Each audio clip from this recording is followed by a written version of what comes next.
Hello, and welcome back to my channel. In this next section of videos covering the DNS, we will be discussing its caching and performance. So let's begin.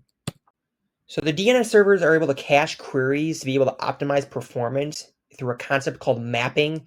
So what this allows the DNS server to do is be able to store these caches or store these queries locally in a cache. And what this usually goes hand in hand with is that local DNS server. If you watch my last video, a local DNS server is a server in the DNS that pertains to your own computer.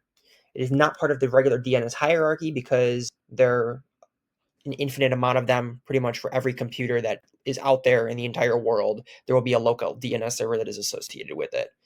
So what are some benefits of caching? So like I said, this is able to optimize performance, and because of this, it's going to reduce a workload on a server because a web cache is going to be able to reduce that time. It's going to be able to just locate it from our past queries and be able to take us right to where we want to go, which also reduces response time because you're not having to deal directly with an actual server that pertains to a website. And if you visited a website before, like if you were to type in a URL or a website that you've visited before and it comes up in your search bar, it is pulling that from your web cache because you visited before. If you were to visit a new website for the first time, nothing would come up because it's the first time you visited it.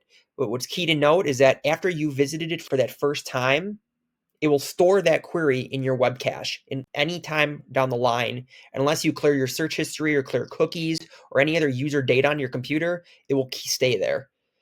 So there are some risks that do come with stale data in the DNS, in a local DNS server and in your web cache. And there's also some time to live settings that are really important. Time to live is shortened by the abbreviation TTL. So there are times when queries will disappear or time out because their time to live will expire. Another case is when servers will change their IP and the prior information is no longer correct. And this is called stale data. So for example, if you were to move any website, look, let's say my website for my school, cuchicago.edu, let's say it moved servers and it would change IP addresses. Since I visited the website before, it is stored in my web cache. But if it were to change that, what I would have, the data I would have currently would no longer be correct because it will have changed servers. And what I have in my local cache will not be correct. Until the TTL expires for the old one, this new data will not be known by the internet. So there are risks that do come with how mapping and caching works in the DNS. So moving on, how the DNS's distributed nature allows for both scalability and reliability, because like I said, the DNS is a distributed database of name servers, and that's broken up into a hierarchy. So because of this, and it's able to function seamlessly with the internet, because that's how it works, since you're typing in a domain name and you're being able to get to an IP address that's associated with the domain name of a website you're looking for. It's handling millions of queries per second.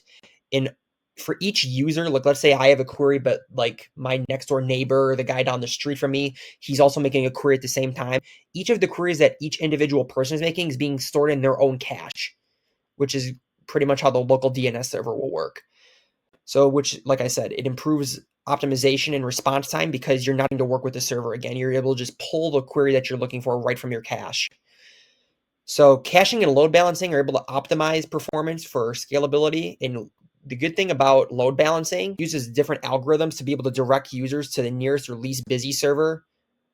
So it's able to get to the response time and get you to the server that you need to go as quickly as possible. And there's a few algorithms. One's called round robin DNS, and there's another one called GeoDNS, which has to do with geography. And round robin will kind of iterate through each until you find a server that's the nearest to you or the least busy, that's going to give you that best response time that you're looking for, which is also very scalable because load balancing is able to distribute traffic amongst many different servers efficiently so that they all work together very well. So a little quiz question going over this section. What does caching help with in the DNS? Preventing security threats, blocking access to websites, changing domain names, or making DNS queries faster. Based on what we went over, this should be fairly obvious. The answer would be D, making DNS queries faster, because like I said, it's able to optimize that time, because if you have a query stored in your cache, it's going to be able to just pull it right from your web cache and get you to where you want to go, instead of having to work with the server that works by itself. Obviously, like I said, if you want to visit a website for the first time and you've never visited before, you're going to have to work with that server directly. But after you visited the website, it's going to store that in your cache. So if you want to get to it later on, it's going to be able to optimize that time for you because you can just pull it from your cache. So this covers this section. The next section, we will be going over the security of the DNS. So thank you very much for watching and have a great day.